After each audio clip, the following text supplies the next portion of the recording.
Okay, so here we continue on the Jamboard, what we started in live coding.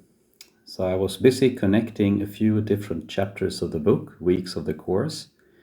I had been connecting complex numbers and linear algebra and vector spaces and the power series. And now to connect it also with the Laplace. So first, we've talked about the fact that Laplace is a linear transformation. So it is also an example of something from the vector space world. So we have a vector space V and a vector space W.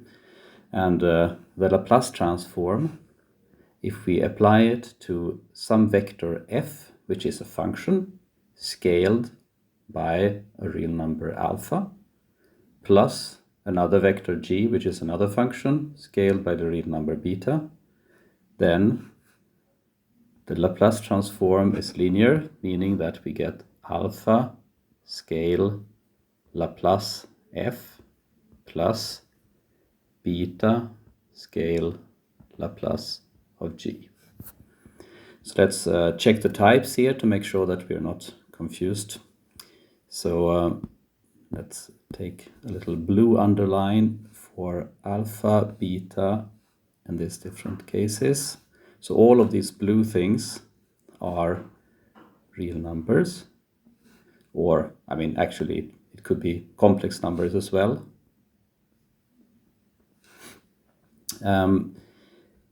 We have the asymmetric operator scaling, which I should perhaps give the type of as well. So scale, I mean, as we talked about on the Haskell side, for any field A, it takes A to, and then a vector space over A. So if we call that V to V. So this means that in our special case here, if A is R or C, we can take a vector which could be functions. So we have one instance, let's make it green, where V here is V, and another instance, let's make it yellow, where V is W. And let's see which are which here. So the green part to start out, if we look on the left side, so what Laplace is applied to, if we say that that's the green part, now that means that we have f and g in that vector field, vector space. And then the yellow part, that's where we end up, so where Laplace maps us. So that means that Laplace of f and Laplace of g are in W. So that means that, strictly speaking, we have another scaling operator here for W than we have here for the space V. But in both cases, it's a vector space of functions, so that a sort of actual definition of the scaling would be the same. Okay, let's see now, have we typed everything? So alpha, f, scale, and yes. I mean, clearly then, I mean, the equality here, Laplace takes us from the V world to the W world. So the whole equality, this equality here, is an equality on the yellow side and the W world.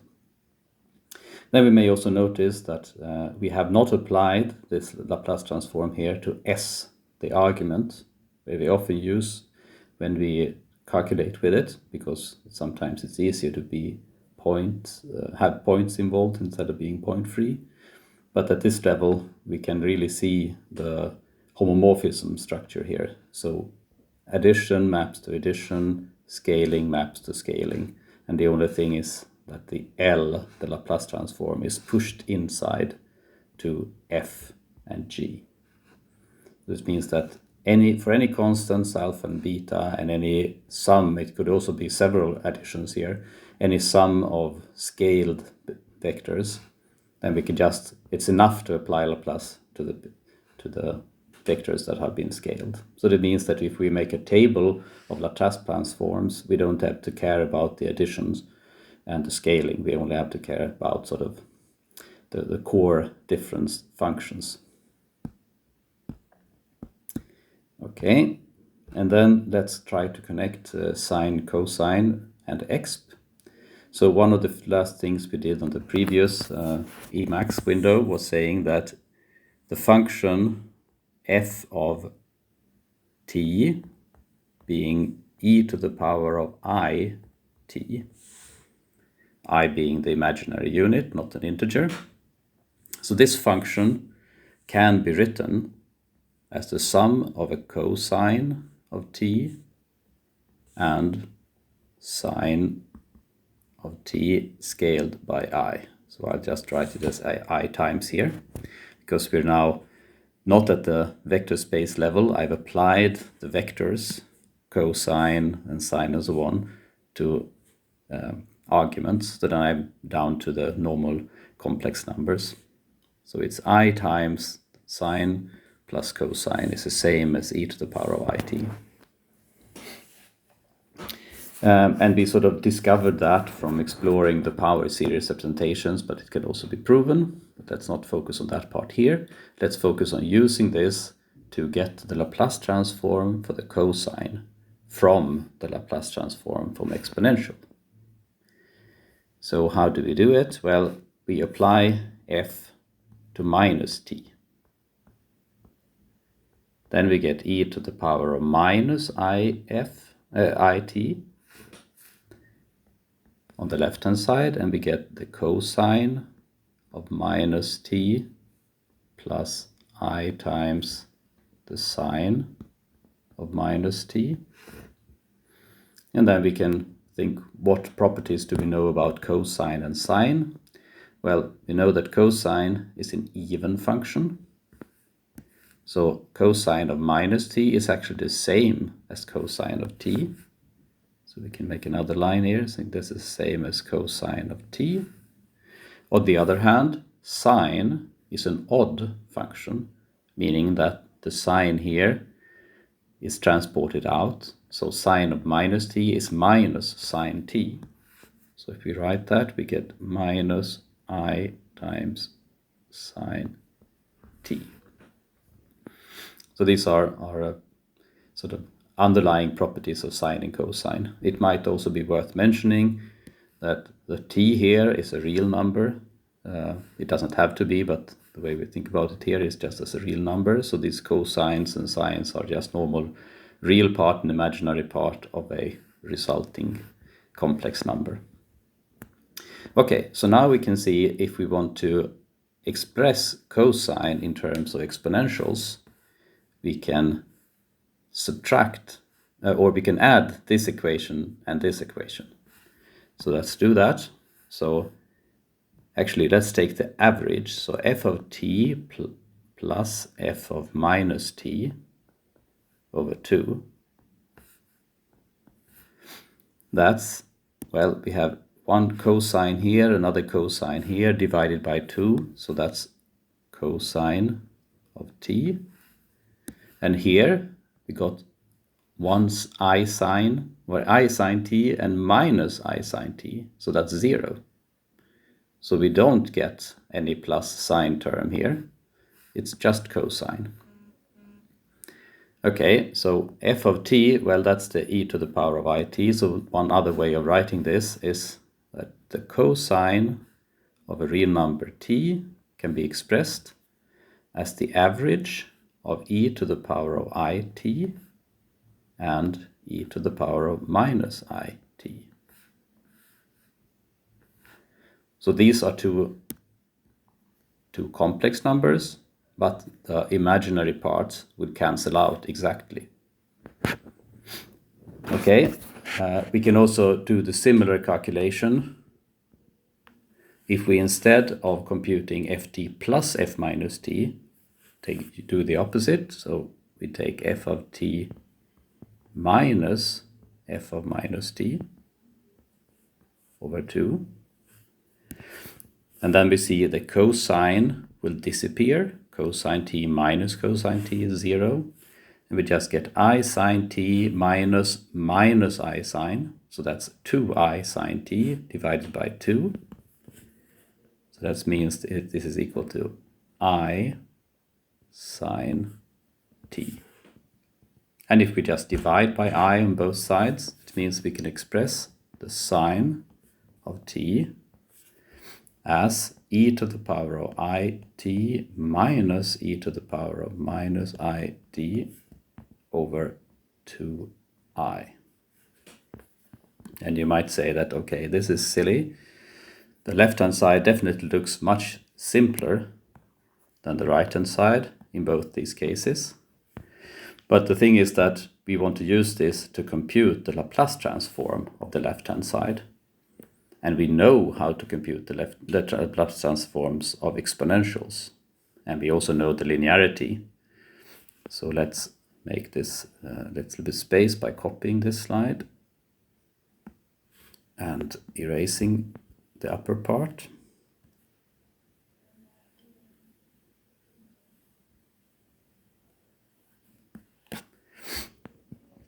So actually we can erase even more to get even more space.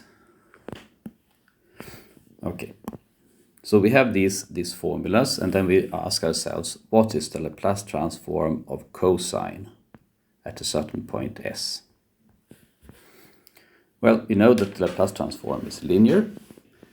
First step, we can express it in these terms. So it's definitely the Laplace transform of the function that takes t into e to the power of it plus e to the power of minus it over 2 at s. And then we can use linearity of the Laplace transform to say, let's move to the next line here. So this is, it's a half of the Laplace transform of the first function. So lambda t arrow e to the power of it at s plus the Laplace transform of lambda t e to the power of minus it at s. And we can recognize that this is an exponential function with a factor a. And maybe we should remind ourselves in the little red box over here that the Laplace transform of e to the power of at. Okay, this box was slightly too small, so let's move it. This at s is equal to 1 over s minus a. So if we use that fact for a equals I and a equals minus I, then we will get that this is still 1/2 and then 1 over s minus I plus 1 over s plus I, because it's s minus minus I. This minus I goes there, so it's negated and it becomes s plus I. Okay, we have it in this shape of a rational expression, but we can also combine these to one common fraction. So it's still 1/2, and then this common fraction has s minus I, s plus I underneath. So what I'm doing with the first part, I multiply by s plus I above and below, and here I multiply by s minus I above and below. So that means that up here we've got s plus I plus s minus I.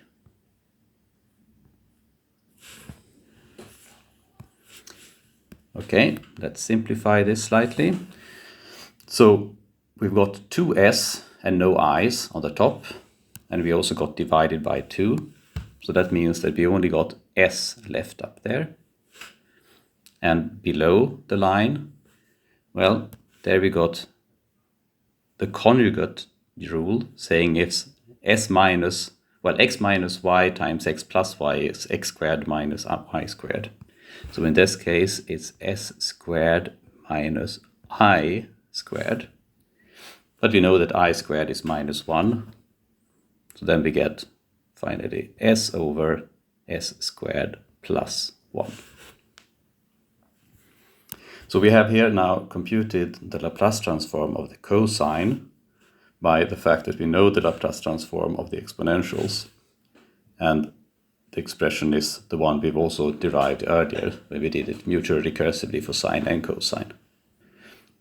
Doing the same operation for the transform of sine will give the same expression, except s will be replaced by 1.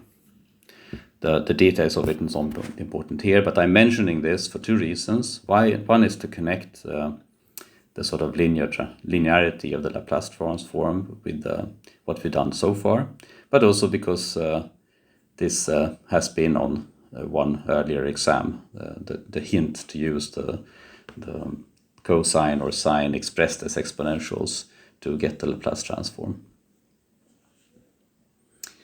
Okay, so this connects to this, but you may have noticed here that it's a little bit unusual to see this transform table in this way and all the lambdas and so on.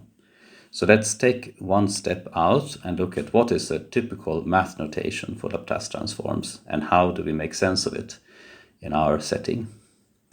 So this is from a typical table of Laplace transforms. It defines capital F of S to be equal to curly Laplace of, and then some braces, and then f of t.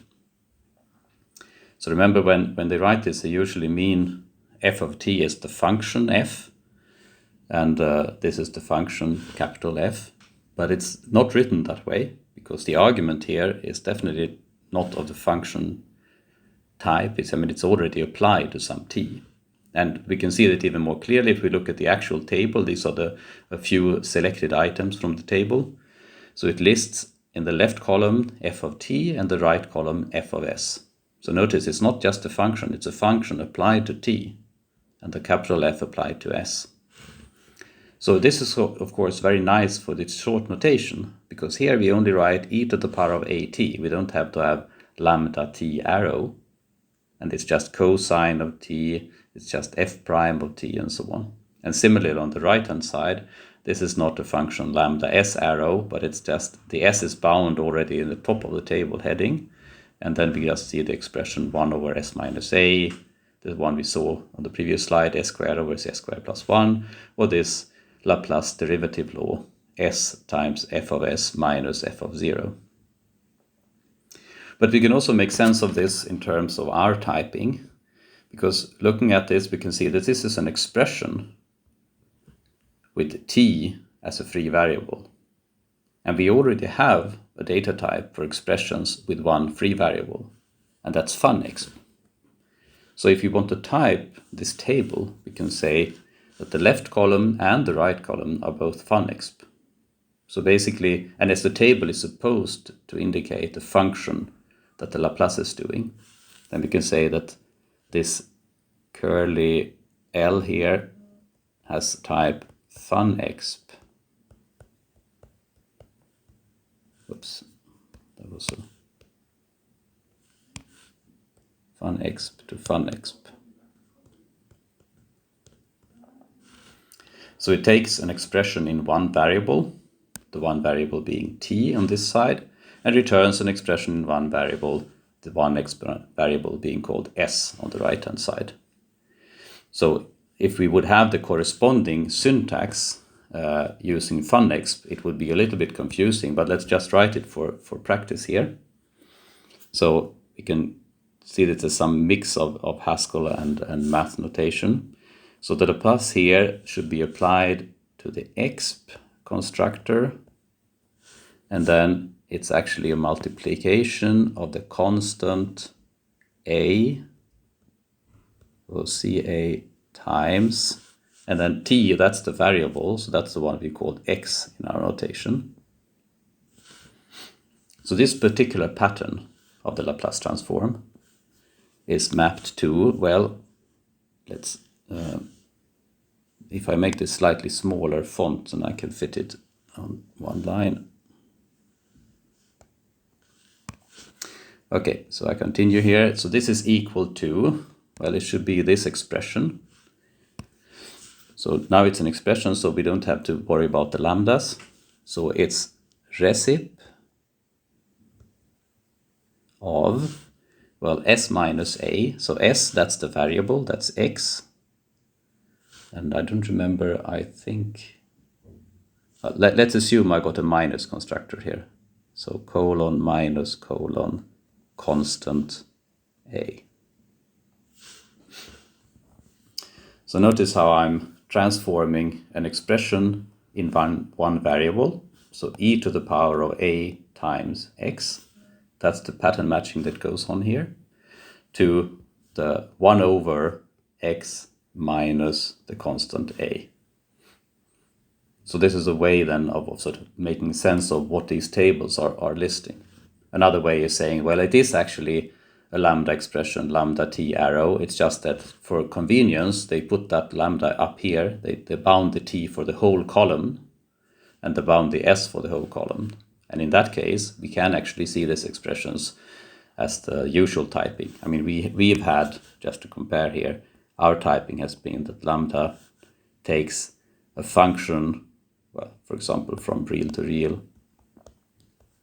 to a function from complex to complex. But it's a function to function.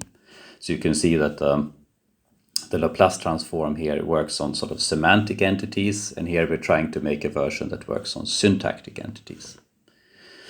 And the traditional mathematics notation is a little bit of a mix, because it's saying that the function has this shape, but it doesn't quite strictly speaking talk about the syntax of it. It just says it should behave like this, or it should behave like the cosine, or it should behave like a derivative.